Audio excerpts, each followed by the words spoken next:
Use another thing can use a better than the guns. Me's liking that me's a thinking. Misa from Gun City. Tis a hidden city. We're going home. Misa, how should I say, clumsy. You were banished because you were clumsy. Uh-huh. Nuh-uh. Leave me out of it. Better to be dead here than at the core. Eat cuts, what's Mr. saying? Alright. Inside, I've seen many rooms. You've seen the inside of sets that look like rooms. Most of it was filmed in a garage. But there it is. Yeah, that's just a little Christmas ornament. Our ship is actually this size. Okay, anyways, that's enough. That was just last minute, saying some lines because this is sci-fi related. Megovanen, everyone, welcome to my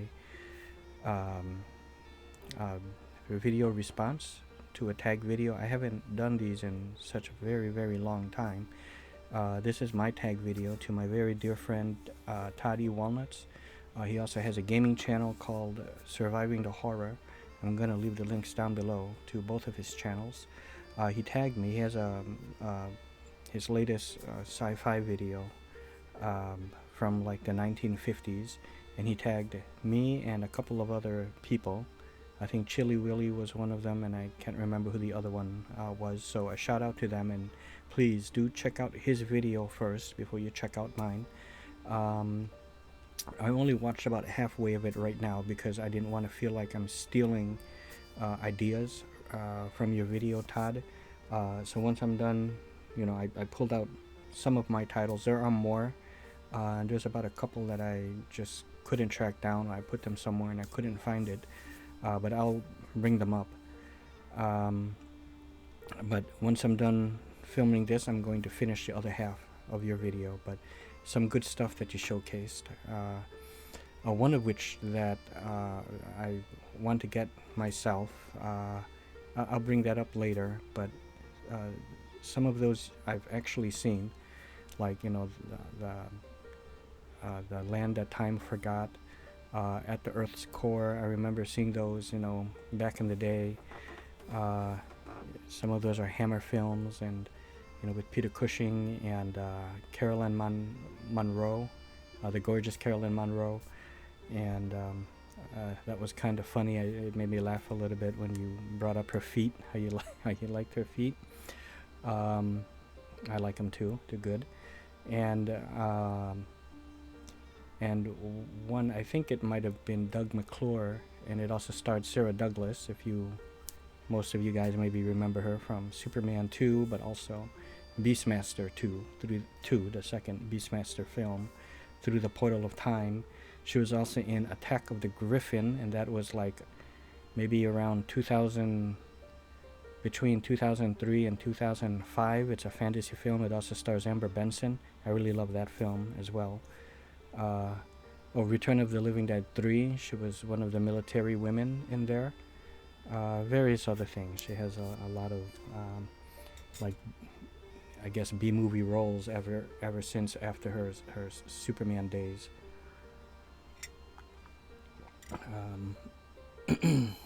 But I want to thank you, Todd, for tagging me.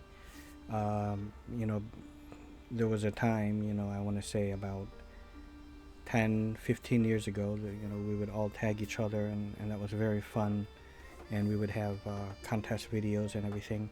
And by the way, it is August 6, 2025, and just like how we used to do it back in the day, just I was like using the term shoot from the hip, no script or anything, but I think off the cuffs, is that another phrase, where it just means you just do it impromptu and just do it right away and like right on the spot. So I like that sort of thing, and I love videos like that, and that's the old way of doing it before everyone started to try to become professional.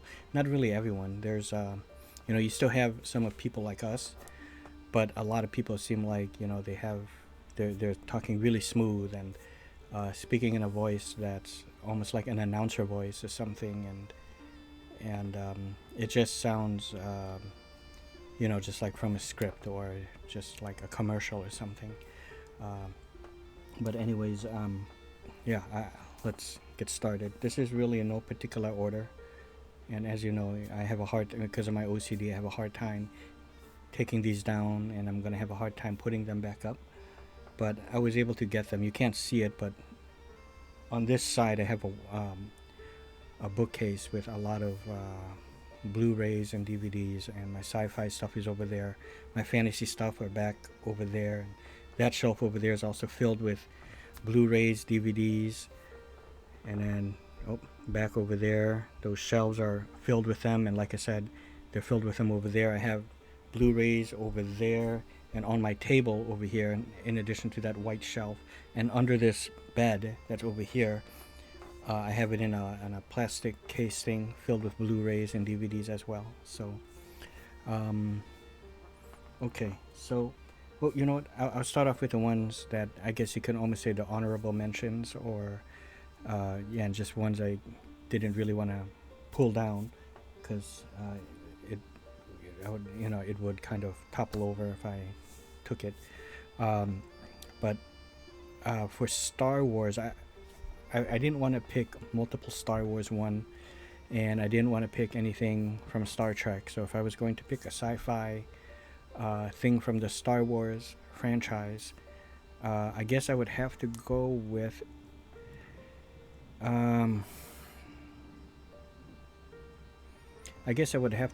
Empire Strikes Back. But I mean, if I was able to pick two from Star Wars, I would pick Empire Strikes Back and Revenge of the Sith as my two personal favorite ones, but they're all gold. I love them all, of course.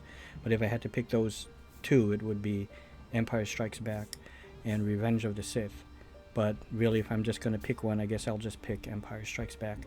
I know it ends on a cliffhanger, but everything about that I loved. How Luke cut his training early on Dagobah.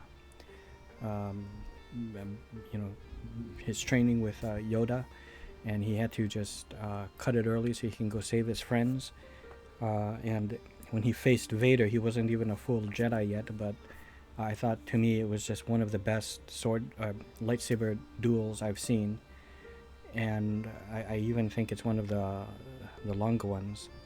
So that's why I picked that one. I really love that. And of course, Han Solo being placed in carbonite. Okay, another one I wanted to pick. I guess it's part of this, but I didn't pull it down. I have it. It's up there on that shelf over here. Aliens with an S, the James Cameron one. As much as I love, you know, the whole Aliens franchise, particularly, you know, 1 through 4. But really, you know, the first two. I know everyone hates on the third one, where she shaved her head, and she was in that the penal colony. I still enjoy that one also. You know, we have Charles Dance in that one, and I can't think of who else I've seen there, but I remember in that one when they're trying to teach her, right? Oh, I think hold on. Bradley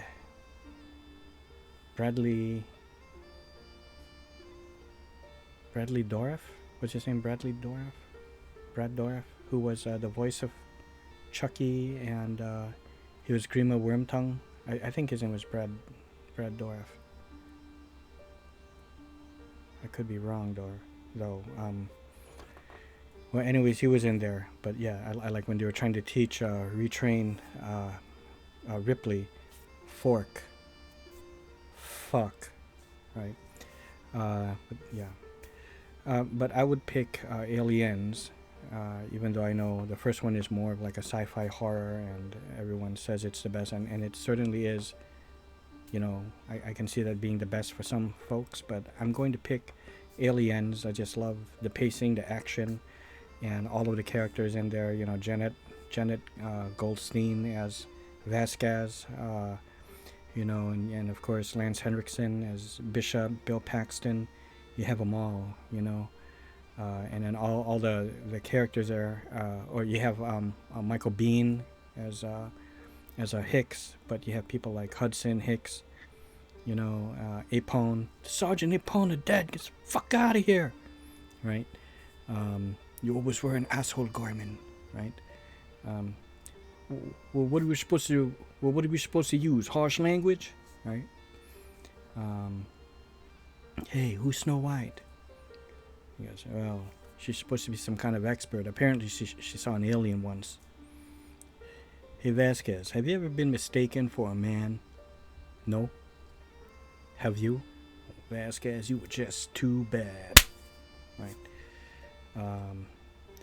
Yeah, right. When they said alien, she thought they meant illegal aliens. Fuck you, man. Anytime, anywhere. Are you finished? You know. Yeah, I kind of feel like a third wheel around here. Is there anything I can do? I don't know. Is there? Well, I do have a license to operate one of those loaders over there. Be my guest. And she does her thing. Where do you want it? Bay 12, please. Right. Okay, but aliens has to be my choice. Okay. Okay. So now. Oh. This was what I brought down. Okay, so I brought my Aliens anthology. I have a Star Wars one where it's in a box set like this, but like I said, it's, you know, it will topple over. It's kind of serving almost like a bookend right now. So, but yeah, okay, so this is my Alien anthology, and I'm going to pick Aliens off of that. Okay, now this one here, like I said, it's really in no particular order. There is one, it's a Ray Harryhausen film that I wish I could have taken down also. It's called Earth versus a Flying Saucer. It is in black and white, but there is a colorized version of that. But that is such an absolutely excellent one, so I do recommend getting that. It's called Earth versus a Flying Saucer. But this one, Metropolis, this is a Fritz Lang one, and I know there's at least like, I think a couple, maybe even 3 different kind of versions. There's a Marauder set where it has you know, the Marauder soundtrack. What is he? Was he like Queen or something? Or I don't know these bands, but it might have been like Queen or Led Zeppelin.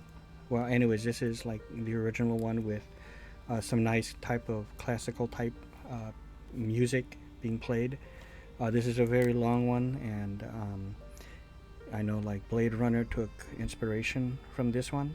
And the plot and how the world is in the future, how it's separated, kind of reminds me actually of Gothic. There's a game called Gothic, and there's a Gothic remake coming out soon, where the world is, the land is split between like the rich and then the workers, the slaves, and that's pretty much how this is. You have the rich people, and then all the workers that are working below, and there's like this uprising. But what is great about this, there's a shot in here where you can see the whole overworld of the future, and it's very early Blade Runner. You know, it has that type of early Blade Runner kind of look to it.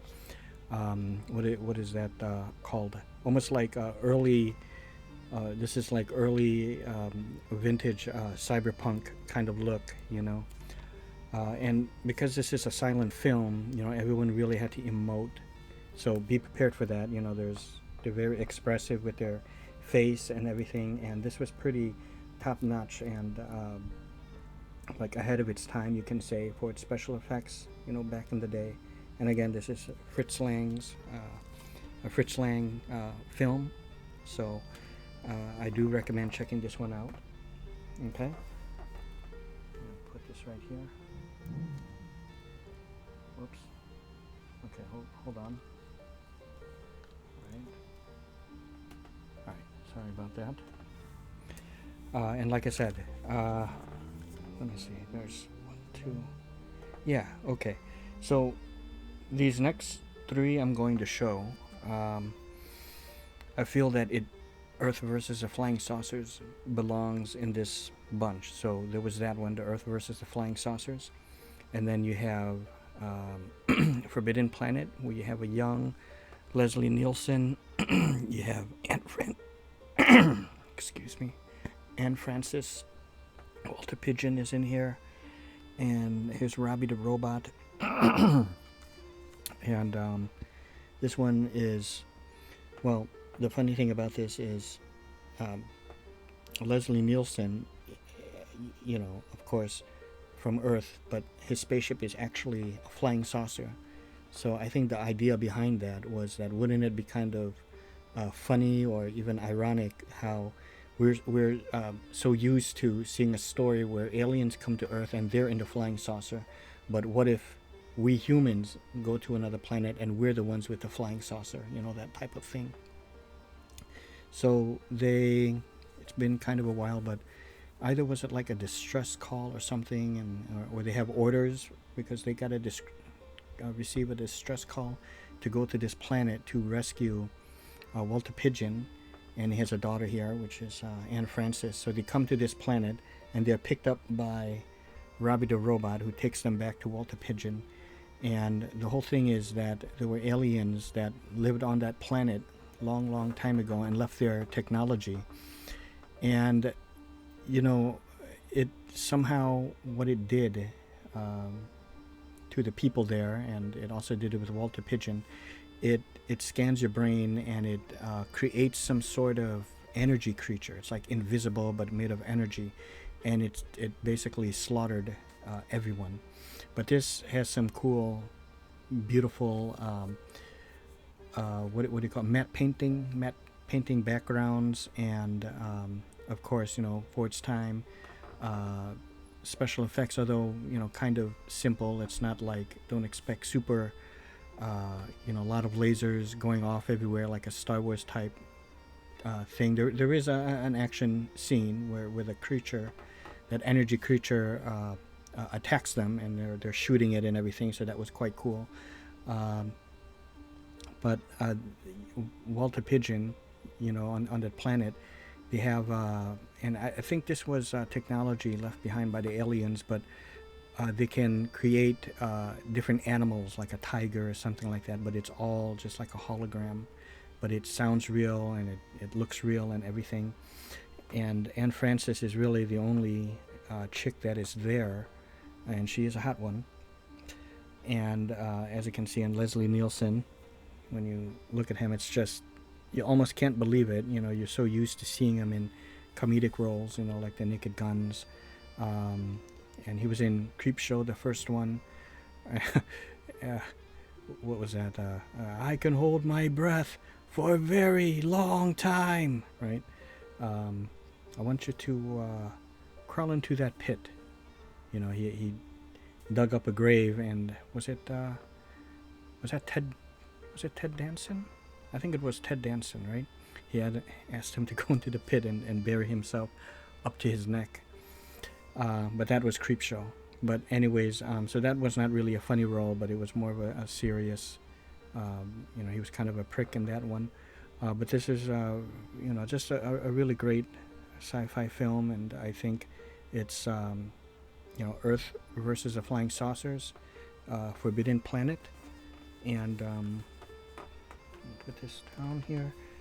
And the next one is the Day the Earth Stood Still, and this one has Patricia Neal, and I forgot, was that okay, yeah, Michael Rennie. I was going to say Fred McMurray. I get these old actors confused, but yeah, Michael Rennie, you know, and Patricia Neal is in this one. And what this is that Michael Rennie plays this alien that comes to Earth in this flying saucer here, you know. So, you know, speaking of which, a stereotypical kind of flying saucer, and it lands, and Gort the robot comes out, and he serves as this guardian to guard the saucer to make sure nobody, you know, messes with it. And the whole thing with Michael Rennie is that he's judging Earth, you know, to make sure that, you know, he's giving them a chance because, you know, humans are, you know, they're like a dangerous, like we are a dangerous species, and he wants to see if we can, you know, be peaceful, you know, and try to see if there's any kind of humanity left in us, and then, you know, maybe, you know, he could change his mind. Otherwise, he'll wipe everyone out on Earth. And he befriends Patricia Neal's character and the boy, and actually too, I think the boy takes Michael Rennie to this scientist, you know, and he talks with them and everything, you know, to kind of help, you know, convince him. It's been quite some time since I've seen all of these films, and I also try to make sure I watch the special features, and I try to get through all of them, if not most of them, you know, but it's been a long time since I've, you know, seen these. But this is another great one, and actually, you know, there's a Twilight Zone episode from the 80s. There's an 80s Twilight Zone, which I love them all, you know, not just the black and white ones, but the 80s, and then later on in the 90s, it was like the late 90s with Forrest Whitaker as the host. And then wasn't there like another one, like in this modern time period where it's on a streaming service, and you know, they can start swearing and everything, but I like them all. But there's a Twilight Zone episode, and it guest stars John Glover in that one, and he's an alien, and it's almost similar where he has to pass judgment on the Earth. And when he spoke to them, it's been a long time since I've seen that also, but there was like a twist where the people thought that what he wanted was to see that they're a peaceful race. We humans are a peaceful race and not dangerous. And I think they like got rid of their guns and missiles, nuclear weapons, and all of that. And then the twist was when John Glover came back, he saw that they were defenseless, and because of that, I think Earth wasn't under their protection anymore, or he was just gonna kill them all because they're weak, something like that. But it was like a twist, and it's like I hit my microphone, but it's like opposite from what, you know, Michael Rennie was looking for in humanity in this one. The Day the Earth Stood Still. So that is a great one. And then the next one that goes together with, you know, Earth versus the Flying Saucers, Forbidden Planet, The Day the Earth Stood Still, even Metropolis to some extent, but quite a different story. That's more like futuristic, but like mostly like on Earth. See, The Day the Earth Stood Still is a different type of sci-fi because it's more of like the progression of people, you know, how society evolved, you know, rather than just spaceships and saucers going off to different planets, or aliens coming to us, you know. This one is This Island Earth, okay? And this is such a great one. We have the Metadula, or Meta, well, let's say the name, I can't remember, Metadula or something, this alien. Here, Metaluna. This is the Metaluna mutant, and it is an alien. You can't really make it out, but it is the, unless, will it focus? Yeah, you can't really make it out, but that is a Metaluna, this alien here, and with a big brain. It is a, you know, a creature that was created by these aliens, right? And they serve as just like the muscle for them. And what this one is about is, let me see here. One of the aliens, I can't remember their names anymore. You know, I was never ever really good at that. he contacts one of the scientists, right, with instructions from this. It's like as thick as a phone book, but it's not that. But it's like this type of phone book thing in a 3-ring binder with instructions to build some machine to better communicate with them. But it could do more than that, which I will not get into. But they build this machine, and they also realize that the instruction manual is actually not made of paper. It's made out of some sort of unidentified alien material. So they put it together, and then when he talks to the other alien on the other side, he wants to have a meeting with them. So to get on, so he gets on. Was he alone?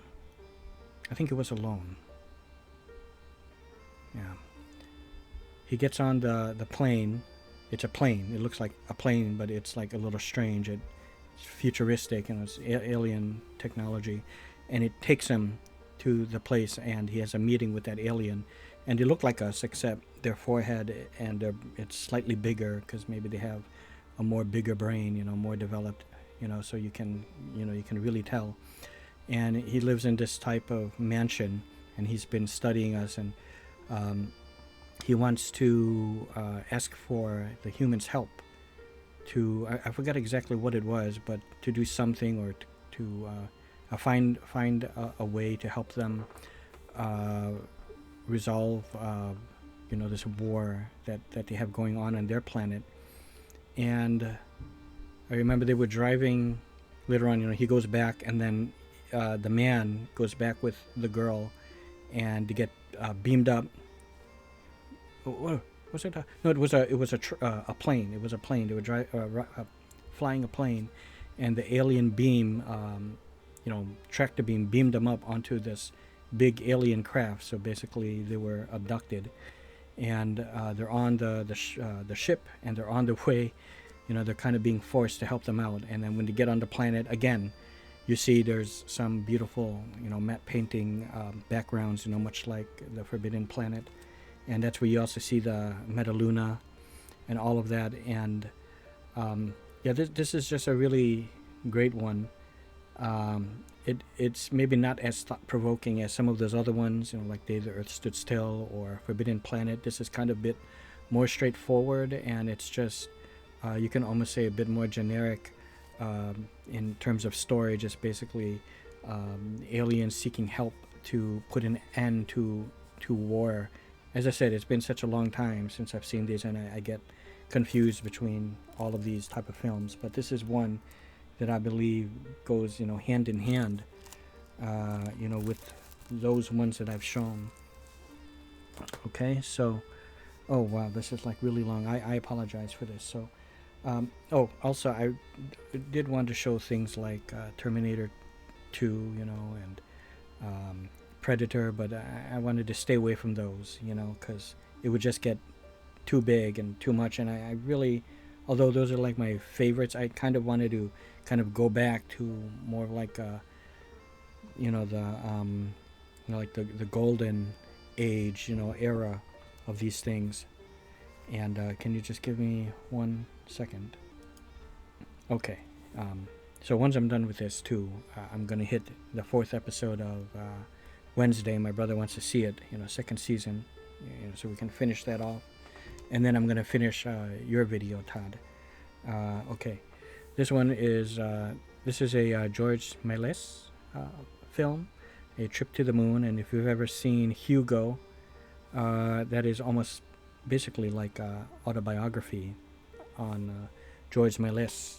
Okay, where he was back in the day. What was it like? Very, very early 20th century. Maybe even starting at very late 19th century, somewhere around the very late 1800s and early 1900s. He made like a crap ton of short films, 5-10 minutes long, no sound, and then came the war, and he was obsolete, and they took all his film reels and melted them down and made them into the shoe soles for women. But anyways, this is one of those films, A Trip to the Moon, and probably one of the more famous ones that he's done. And this is a great one. And I think there's at least two different like versions of the film. But and when I say versions, they're the same. It's just more of the speed at which that the the reel is being run or whatever, cycled through. It controls the speed of the film. But this is absolutely phony. Before we knew a lot about space, or not a lot, well, more about space travel, before we knew what we know now about with gravity and everything, and how you can get to the moon. But in here there was like this type of cannon, and to get into this rocket that it just basically shoots the ship out into the moon. And this is the scene, and it hits the moon like that. They gave the moon a face. And to get off the planet, there were no spacesuits, and there are these other strange aliens just roaming on the moon, and they meet up with them. But it's a very short film, anywhere from like 10 to like 13-14 minutes long. No sound, except I think you can have it played with a piano track in the background, as like an ambiance. Yeah, look at this, in its original 1902 colors. So yeah, that's the thing. The way he made these films, these short films, he has these glass cells, as a backdrop, and you would put them in front of the lens of the camera, what you're filming, to show depth, and in a scene. That's how he did it. And later on in post, he would color in those scenes, and that's how the color was applied to his films, So yeah, that is it. I do highly recommend checking out. If you're going to watch A Trip to the Moon, also be sure to check out Hugo with Ben Kingsley. He plays George Melis. I think his name is Asa Butterfield. He plays Hugo. You have Chloe Grace Moretz as the granddaughter of George Melis, and she befriends Hugo, who basically he lives up in that clock tower, and he adjusts all the clock in that train station. We have Sacha Baron Cohen as the security for the place, and he basically, if he sees a kid, an orphan kid, or even if you're not an orphan, just a kid without a parent, he will assume you are an orphan and just send you up, that kind of thing. But yeah, those are my picks for a small handful of my favorite golden age sci-fi films, but not really all golden age, because I did show Aliens, right, and Empire Strikes Back, right. So I'm going to tag now a couple people. There's more people I could think of, but I don't think they're going to do it because they're mostly Let's Players. But if you come across this and you want to do a video response to this and tag more people of your own, and make this into like a chain letter, back in the day, you just keep it going. It's good exposure, not only for your channel, but for everyone else's channel that, did this too. Let everyone, be aware of each other, right? Make YouTube a big, fun, safe community again, if that is at all possible. But I'm going to tag two people, and that would be Movie Mike and Dean of DVD and Games. So Dean and Mike, if you guys could please, or would please, do a video response to this. You can pick 5 or more, or whatever, of your favorite sci-fi films. It doesn't have to be from the Golden Age era, as you can see, but just any kind of sci-fi film that you guys can think of. It can be 30 minutes long, an hour long, or just 5-10 minutes long, and I made this go on far too long. So thanks so much. Thank you, Todd. Again, please check out Todd's original video. Check out his Surviving the Horror live stream gaming channel, and see you.